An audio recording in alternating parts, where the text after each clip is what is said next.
Hello viewers, welcome to Deep's mathematics 23. So இந்த வீடியோவில் பழைய சமச்சீர் தமிழ் புத்தகத்தில் 6ஆம் வகுப்பில் இருக்கக்கூடிய 7வது இயல் தான் படிக்க போகிறோம். அதாவது 3வது பருவத்தில் இருக்கக்கூடிய முதல் இயல். சரிங்களா? சரி, இப்போ இதில் ஃபர்ஸ்ட் வந்து என்ன இருக்கும்னு பார்த்தீங்கன்னா திருக்குறள், இனியவை குறள் தலைப்பு வந்து இருக்கும், அந்த அதிகாரம் இருக்கும். அதை நம்ம ஆல்ரெடி வந்து பேட்ச்லேயே வந்து படிக்க வச்சிட்டோம் இல்லைங்களா? ஸோ அதுக்கான நூல் குறிப்பு, ஆசிரியர் குறிப்பு, ஃபஸ்ட்டு அன்புடைமையில் நீங்கள் என்ன படிச்சிங்களோ அதே தான் இங்கேயும் வருங்கிறது ஆல்ரெடி புக்லேயே சொல்லியிருந்தாங்க. சரி, இப்போ அடுத்து என்ன படிக்க போகிறோன்னா செய்யும் தொழிலே தெய்வங்கிறதான் படிக்க போகிறோம். ஸோ இதை யார் பாடினாங்க அப்படின்னா பட்டுக்கோட்டை கல்யாண சுந்தரனார் வந்து பாடியிருக்காரு. இவரை வந்து மக்கள் என்னென்னு அழைக்கிறாங்க, மக்கள் கவிஞர் அப்படின்னு வந்து அழைக்கிறாங்க. அடுத்தது புது புக்கில் வேறு என்ன நம்ம படிச்சிருந்தோம், இவர் வந்து திரையிசை பாடல்களில் உழைக்கும் மக்களோட துயரங்களை வந்து எடுத்து பாடியிருக்காரு, அந்த பாடல்கள் வந்து எழுதியிருக்காரு அப்படிங்கிற நம்ம படிச்சிருக்கோம் இல்லைங்களா? எளிய தமிழில் மக்களுக்கு புரிகிற வகையில் இவர் வந்து கவிதைகள் வந்து ஏற்றுவாருங்கிறதெல்லாம் நம்ம படிச்சிருக்கோம். இங்கே என்ன எக்ஸ்ட்ரா டேட்டா படிக்க போகிறோன்னா, இவர் பட்டுக்கோட்டை பக்கத்தில் இருக்கக்கூடிய செங்கப்படுத்தான் காடுங்கிற ஊரில் பிறந்தார். ப்ளஸ் இவரோட காலம் வந்து பார்த்திங்கன்னா 13/4/1930 8/10/1959 வரைக்கும். சரிங்களா? இந்த 2 டேட்டா தான் நம்ம இங்கே புதுசாக படிக்கிறோம். அவ்வளோதாங்க, இந்த பாடம் முடிஞ்சிருச்சு. இதுக்கு புக் பேக்லாம் எதுவும் நமக்கு கொடுக்கல. அடுத்தது வந்து பார்த்திங்கன்னா கல்லிலே கலைவண்ணம் அப்படிங்கிற ஒரு பாடம், உரைநடை வந்து நமக்கு கொடுத்துருக்காங்க. ஸோ இங்கே என்னென்னங்க நம்ம தெரிஞ்சுக்கணுன்னா, நான் எது தெரிஞ்சுக்கணுமோ அதெல்லாம் மட்டும் உங்களுக்கு சொல்கிறேன், அதை மட்டும் படிச்சுக்கோங்க. ஓகேங்களா? ஸோ மற்றபடி முழுசாக ஒரு தடவை பாடத்தை வாசிச்சுட்டு நம்ம சொல்கிற பாயிண்ட்ஸை மட்டும் படிச்சுக்கோங்க. ஸோ ஃபர்ஸ்ட் லைன் வந்து பாருங்களேன், காவிரி பாயும் சோழவள நாடு. இது ஆல்ரெடி வந்து நம்ம சிலப்பதிகாரத்துலேயும் படிச்சிருக்கோம், இருந்தாலும் இங்கே வந்து ஒரு ரீகால் வந்து பண்ணிக்கோங்க. ஸோ காவிரி வந்து எங்கே பாயுது, சோழ நாட்டில் வந்து பாஞ்சிட்ருக்கு. சரிங்களா? ஸோ அடுத்தது வந்து என்ன பார்த்தீங்கன்னா கட்டடக்கலையும் சிற்பக்கலையும் குளிக்கும் ஊர் வந்து கும்பகோணம். ஸோ கும்பகோணத்தில் என்ன சிறப்பு இருக்குது, கட்டடக்கலை சிற்பக்கலைங்கிற சிறப்பு வந்து இருக்குது. சரிங்க. இந்த ஊர் வந்து தென்புறத்தில் அரிசலாறு அப்படிங்கிற ஆறு வந்து ஓடிட்டுருக்கு. தென்கரையில் தாராசுரம் அப்படிங்கிற ஊர் வந்து இருக்குது. சரிங்களா? ஸோ தாராசுரத்தில் வந்து பார்த்திங்கன்னா ஐரவதீஸ்வரர் கோயிலுங்கிறது இருக்குது. ஸோ இதை கட்டினவர் யாருன்னா 2ஆம் ராசராச சோழன். சரிங்களா? அந்த கோயில் வந்து அவ்வளோ அழகாக இருக்குங்க. ஸோ நேரில் போனவங்களுக்கு நல்லாவே தெரியும், ரொம்பவே வந்து அழகாக இருக்கும். ஸோ அந்த ஐரவதீஸ்வரர் கோயில் வந்து பார்த்திங்க அப்படின்னா தமிழக சிற்பக்கலைகள் சிறப்புக்கு ஒரு சோற்று பதமாய் வந்து விளங்குகிறதுன்றதை சொல்லியிருக்காங்க. அப்போ தான் இந்த அளவுக்கு அழகாக இருக்குங்கிறத பாருங்களேன். அங்கே வந்து பார்த்திங்கன்னா ஒரு விஷயம் இருக்குங்க, 7 படிக்கட்டுகள் வந்து இருக்கும். ஸோ இங்கே படத்தில் காமிச்சிருக்காங்க பார்த்திங்களா? இது எல்லாமே வந்து மியூசிக் ஸ்டோன்ஸ்ன்னு சொல்லுவாங்க. இதை தட்டுனா ஒரு சவுண்டு வந்து நமக்கு வரும். சரிங்களா? இதுவுமே அந்த கோயிலில் வந்து நமக்கு அமைந்திருக்குங்கிறத இந்த பாடத்தில் சொல்கிறாங்க. சரிங்க. அடுத்தது வந்து கார்ல் சேகன் அப்படிங்கிறவர் என்ன சொல்கிறாருன்னா, இந்த கோயிலில் இருக்கக்கூடிய விமானம் இருக்கும் இல்லைங்களா? ஸோ அந்த கோயிலில் வந்து எல்லா கோயிலுமே விமானம்ங்கிறது ஒன்று இருக்கும். அதுவும் அந்த விமானத்துக்கு கீழே 2 யானை வந்து இருக்கும். யானை குதிரைகள் எல்லாமே இருக்கும், இருபுறமே இருக்கும். அது மொத்தமாக முழுமையாக சேர்த்து பார்க்கும்போது ஒரு பூட்டிய ரதம், அதாவது ஒரு ரதம் வந்து ரெடியாக இருக்கும் இல்லைங்களா? ஸோ அந்த மாதிரி காட்சி அளிக்குது அப்படிங்கிறத கார்ல் சேகன் அப்படிங்கிறவர் கூறியிருக்கார். இந்த ஒரு விஷயம் வந்து நம்ம தெரிஞ்சுக்கலாம். ஸோ இங்கே ஒரு முக்கியமான ஒரு விஷயம் என்ன இருக்குதுன்னு பார்த்தீங்கன்னா 63 நாயன்மார்கள் பற்றி அங்கே வந்து கதைகள் எல்லாமே வந்து இருக்காங்க, கல்வெட்டில் வந்து இருக்குது அந்த கோயிலில். அந்த ஒரு விஷயம் வந்து சொல்லியிருக்காங்க. அடுத்து வந்து இந்த கோயில் வந்து எந்த அரண்மனைக்கு சொந்தமானதுன்னு பார்த்தீங்கன்னா தஞ்சாவூர் அரண்மனைக்கு சொந்தமானது. சரிங்களா? ஸோ இது வந்து பார்த்திங்கன்னா இப்போ யாரோட கண்ட்ரோலில் இருக்குது அப்படின்னா மத்திய தொல்பொருள் துறையோட கண்ட்ரோலில் வந்து இருக்குது. இதை மரபு அடையாள சின்னமாக வந்து யுனெஸ்கோ வந்து அறிவிச்சிருக்கு. சரிங்களா? இது ரொம்ப ரொம்ப முக்கியமான பாயிண்ட்டு. இது ஏங்க தமிழுக்கு நம்ம அந்த கட்டிடக்கலை பற்றி படிக்கிறோன்னா யூனிட் 8 இருக்கு இல்லையா, அதுக்கு வந்து ரொம்பவே யூஸ்ஃபுல்லாக இருக்கும். அதனால் இதை நம்ம இங்கே தெரிஞ்சுக்கலாம். ஓகேங்களா? அவ்வளோதாங்க இந்த பாடம். ஸோ இந்த சொன்ன பாயிண்ட்ஸ் எல்லாமே நல்லா மெமரி பண்ணி வச்சுக்கோங்க. அடுத்தது சாதனை பெண்மணி மேரி கியூரின்னு இருக்காங்க இல்லைங்களா? இதை நமக்கு சயின்ஸில் சில விஷயங்கள் வந்து நம்ம தேவைப்படும். ஸோ சில இந்த நோபல் பரிசு வந்து வாங்கின கண்டென்ட் இருக்கும். ஸோ அதை வந்து இங்கே நம்ம தெரிஞ்சுக்கலாம். சரிங்களா? கியூரி வந்து போலாந்து நாட்டை சேர்ந்தவங்க. 1867 வந்து பிறந்திருக்காங்க. சரிங்களா? ஸோ இவங்களுக்கு வந்து அந்த நாட்டில் கல்வி வந்து மறுக்கப்படுது. அப்போ என்ன பண்ணுறாங்கன்னா ஃப்ரான்ஸில் போய் காலேஜ் சேர்ந்து படிக்கிறாங்க. சரிங்களா? இவங்க யாரை கல்யாணம் பண்ணிக்கிறாங்கன்னு பார்த்தீங்கன்னா பியூரி கியூரியை வந்து கல்யாணம் பண்ணிக்கிறாங்க. ஓகேங்களா? ஸோ அவருமே வந்து பார்த்திங்கன்னா ஒரு ஆராய்ச்சியாளர், அறிவியல் மேதை. சரிங்களா? பியூரி கியூரியை வந்து என்ன பண்ணுறாங்க, இந்த மேரிங்கிறவங்க கல்யாணம் பண்ணிக்கிறாங்க. அடுத்தது இந்த பியூரி கியூரியும் மேரியும் இவங்க 2 பேரும் சேர்ந்து ஏஹெச் பெக்காரல் கூட என்ன பண்ணுறாங்க, நிறைய ஆராய்ச்சிகள் வந்து மேற்கொள்கிறாங்க. அப்போது அவங்க வந்து எதை கண்டுபிடிக்கிறாங்கன்னா ரேடியம் அப்படிங்கிற ஒரு தனிம பொருளை வந்து இவங்க 3 பேரும் சேர்ந்து கண்டுபிடிச்சனால இவங்க 3 பேருக்கு என்ன பண்ணுறாங்க, இயற்பியலுக்கான நோபல் பரிசு வந்து பிரித்து வந்து கொடுக்குறாங்க. சரிங்களா? எப்போனா 1903 இந்த 3 பேருக்குமே என்ன பண்ணுறாங்க, இயற்பியலுக்கான நோபல் பரிசு வந்து பிரித்து வழங்கப்பட்டது. சரிங்களா? நோபல் பரிசோட வரலாற்றிலேயே ஃபஸ்ட்டு ஃபீமேல், முதல் பெண்மணி நோபல் பரிசு வாங்குறாங்க அப்படின்னா அது யார், மேரி கியூரி தான். சரிங்களா? இது எல்லாமே நமக்கு ரொம்பவே இம்பார்ட்டண்ட். அதனால தான் உங்களுக்கு நான் இங்கேயே படிக்க வைக்கிறேன். ஓகேங்களா? சரிங்க. அடுத்து என்ன ஆகுதுன்னா மேரி கியூரி இருக்காங்க இல்லைங்களா, அவரோட ஹஸ்பண்ட் வந்து இறந்துடுறாரு. ஸோ இறந்ததுக்கப்புறம் ஃப்ரெஞ்சு அரசு என்ன பண்ணுதுன்னா அவரோட வேலை இருக்கு இல்லைங்களா, அதை அப்படியே இவங்க ஒய்ஃபான மேரி கியூரிக்கு வந்து கொடுக்குறாங்க. ஸோ அவங்க வந்து அவங்களும் திறம்பட செயலாற்றிட்டு இருக்காங்க. ஸோ அடுத்தது வந்து பார்த்திங்க அப்படின்னா 1911 மறுபடியும் வந்து ஒரு நோபல் பரிசு வந்து மேரி கியூரி வாங்குறாங்க. வேதியியலுக்கான நோபல் பரிசு வந்து வாங்குறாங்க. சரிங்களா.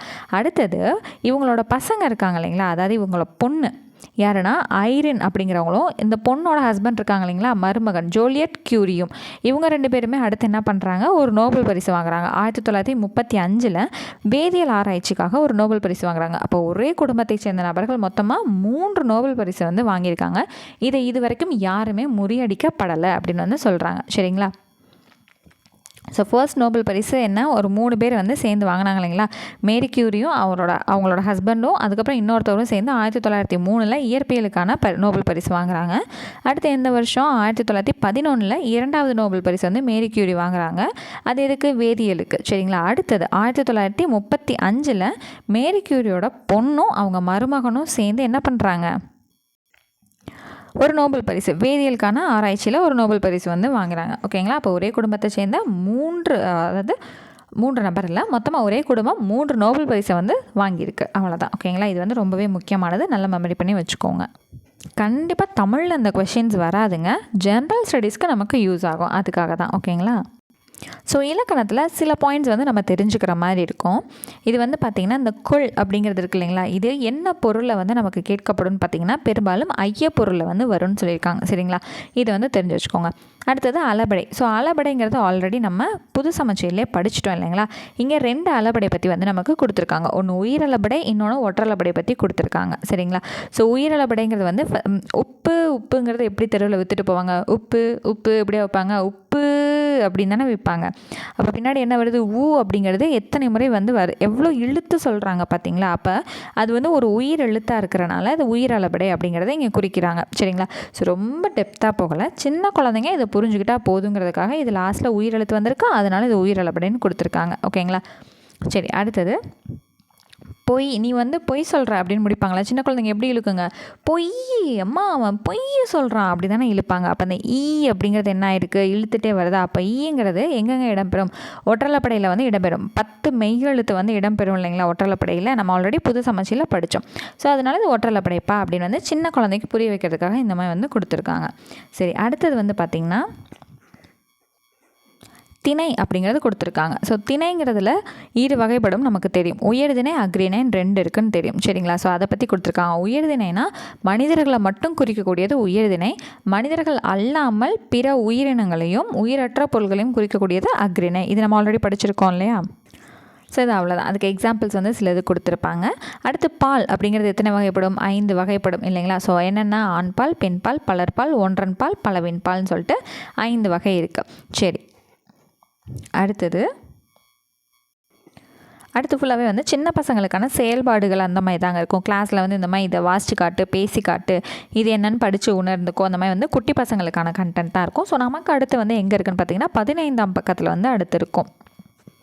ஸோ இங்கே இருக்க பார்த்தீங்களா, இங்கே அழகு கலைக்கு வந்து இன்கலைன் கவின்கலைன்னு சொல்லிட்டு நற்கலை அப்படின்ற வேறு பெயர்கள்லாம் இருக்கான். அழகு கலைக்கு என்னென்ன பேர் இருக்குது, இன்கலை, கவின்கலை, நற்கலை அப்படிங்கிற வேறு பெயர்கள் எல்லாமே இருக்கான். இதை சொன்னவர் வந்து யார் அப்படின்னு பார்த்தீங்கன்னா மயிலை சீனி வேங்கடசாமி தமிழ் வளர்த்த அழகு கலைகள்ங்கிற புக்கில் வந்து எழுதியிருக்காரு. சரிங்களா. இதை வந்து நல்லா தெரிஞ்சுக்கோங்க. இந்த கலைகள் மொத்தம் 5 வகை இருக்குது. ஒன்று கட்டடக்கலை, சிற்பக்கலை, ஓவியக்கலை, இசைக்கலை, காவியக்கலை. இதையும் வந்து தெரிஞ்சுக்கோங்க. சரிங்களா. அழகு கலைகளுக்கு வேறு பெயர்கள் என்னென்ன, இன்கலை, கவின்கலை, நற்கலைன்னு இருக்குது. அந்த கலைகள் மொத்தம் 5 வகை இருக்குது. கட்டடக்கலை, சிற்பக்கலை, ஓவியக்கலை, இசைக்கலை, காவியக்கலை. இதை தமிழ் வளர்த்த அழகு கலைகள்ங்கிற நூலில் மயிலை சீனி வேங்கடசாமி வந்து எழுதியிருக்காரு. இந்த 1 மார்க் வந்து ரொம்ப முக்கியம், இதை தெரிஞ்சு வச்சுக்கணும். சரிங்களா. ஸோ அடுத்தது அதே போல் ராபி சேது பிள்ளை அப்படிங்கிறவர் வந்து தமிழ் விருந்து அப்படிங்கிற நூலில் சில குறிப்புகள் வந்து கொடுத்துருப்பாருங்க. ஸோ இதில் நம்ம தெரிஞ்சுக்க வேண்டிய விஷயம் வந்து என்னன்னு பார்த்தீங்கன்னா, இங்கே பாருங்களேன், உழவர் ஏரடிக்கும் சிறுகோலே அரசரது செங்கோலை நடத்தும் கோல் அப்படின்னு சொல்லிட்டு கம்பர் பாடியிருக்காரு அப்படிங்கிறத சொல்லியிருக்காங்க. அப்போ இந்த கூற்று நமக்கு ரொம்ப முக்கியம் தானே, கம்பர் சொன்ன கூற்று இது அப்படிங்கிறத தெரிஞ்சுக்கணும். அடுத்தது, உழவுக்கும் தொழிலுக்கும் வந்தனை செய்வோம், வீணில் உண்டு கழித்திருப்போரை நிந்தனை செய்வோம் சொல்லிட்டு யார் சொல்லியிருக்கா, பாரதியார் சொல்லியிருக்காரு. ஸோ இந்த 2 வரிகள் வந்து யார் சொன்னாங்கங்கிறது நமக்கு முக்கியம். இதை யாரோட நூலில் எடுத்துரைச்சிருக்காங்கங்கிறதும் நமக்கு முக்கியம். சரிங்களா? அப்போ தமிழ் விருந்து அப்படிங்கிற புக்கில் ராபி சேதுபிள்ளை வந்து எடுத்து இந்த கூற்றுகளை கொடுத்துருக்காரு. ஸோ நம்ம புது புக்கில் இவரை பற்றி படிச்சிருக்கோம் இல்லைங்களா? ஸோ இவர் வந்து எந்த விஷயங்களை எடுத்து பாடுறதுல வல்லவர் அப்படிங்கிறது உங்களுக்கு ஞாபகம் இருந்துச்சுன்னா அதை கமெண்ட்டில் தெரியப்படுத்துங்க. அண்ட் இவர் எந்த நூலுக்காக சாகித்ய அகாதமி விருது வந்து வாங்கினாருங்கிறது ஞாபகம் இருந்தாலும் அதையும் வந்து கமெண்ட்டில் தெரியப்படுத்துங்க. ஓகேங்களா? ஸோ அடுத்தது ஒரு வரி வந்து நம்ம இங்கே தெரிஞ்சுக்கலாம். முயற்சி திருவினையாக்கும். இது ஆல்ரெடி வந்து முன்னாடி ஃபஸ்ட் டைம்லேயே நம்ம படித்தோம் இல்லையா? ஸோ அது வந்து சொன்னவர் யார், திருவள்ளுவரோட வாக்கு. சரிங்களா? முயற்சி திருவினையாக்கும். ஸோ ஒன்ஸ் அகைன் வந்து இங்கே கொடுத்துருக்காங்க, அதை நம்ம ரீகால் பண்ணிக்கலாம். ஓகேங்களா? ஸோ அடுத்ததில் எதிர்ச்சொற்கள் வந்து கொடுத்துருப்பாங்க. அதில் நமக்கு தேவையான ஒரு 2 விஷயம் வந்திருக்கு. இப்போ காய்னா அதோட எதிர்ச்சொல் கனி, இன்பம்னா அதோட எதிர்ச்சொல் துன்பம். இந்த மாதிரி ஜென்ரலான விஷயங்கள் நமக்கு தேவையில்லை. ஸோ நம்ம 2 கொஷின் வந்து ப்ரீவியஸ் கொஷினில் பார்த்துருக்கோம். ஸோ அது என்னென்னு பார்த்தீங்கன்னா, இம்மை அப்படின்னா மறுமை, அல்லவை அப்படின்னா நல்லவை. சரிங்களா? இந்த 2 கொஷின் வந்து நமக்கு ப்ரீவியஸ் கொஷினில் ப்ளேஸ் ஆயிருக்கு. இதோட எதிர்ச்சொல் தான் என்னதுங்க, இம்மைனா மறுமை, அல்லவைனா நல்லவை. இது 2மே நமக்கு ப்ளேஸ் ஆயிருக்கு. ஸோ இதை வந்து நம்ம படித்து தெரிஞ்சுக்கலாம். ஓகேங்களா? ஸோ அவ்வளோதாங்க. ஸோ லெசன் வந்து நமக்கு கம்ப்ளீட் ஆயிடுச்சு. ஸோ அடுத்தது வந்து பார்த்திங்கன்னா இயல் 2, அதாவது மொத்தமாக பார்க்கும்போது இது 8வது இயல், டேர்ம் வைஸ் பார்க்கும்போது 3வது பருவத்தில் இது 2வது இயல். ஸோ இதை நெக்ஸ்ட் கிளாஸில் நம்ம வந்து பார்த்துடலாம். ஸோ இப்போ நம்ம இந்த வீடியோவில் என்ன பாயிண்ட்ஸ்லாம் சொல்கிறோமோ அது எல்லாமே நீங்கள் கம்பல்சரி என்ன பண்ணியிருக்கணும், படித்து தெரிஞ்சு வச்சுக்கணும். ஓகேங்களா? ஸோ நெக்ஸ்ட் கிளாஸில் மீட் பண்ணுறேன். தேங்க்யூ.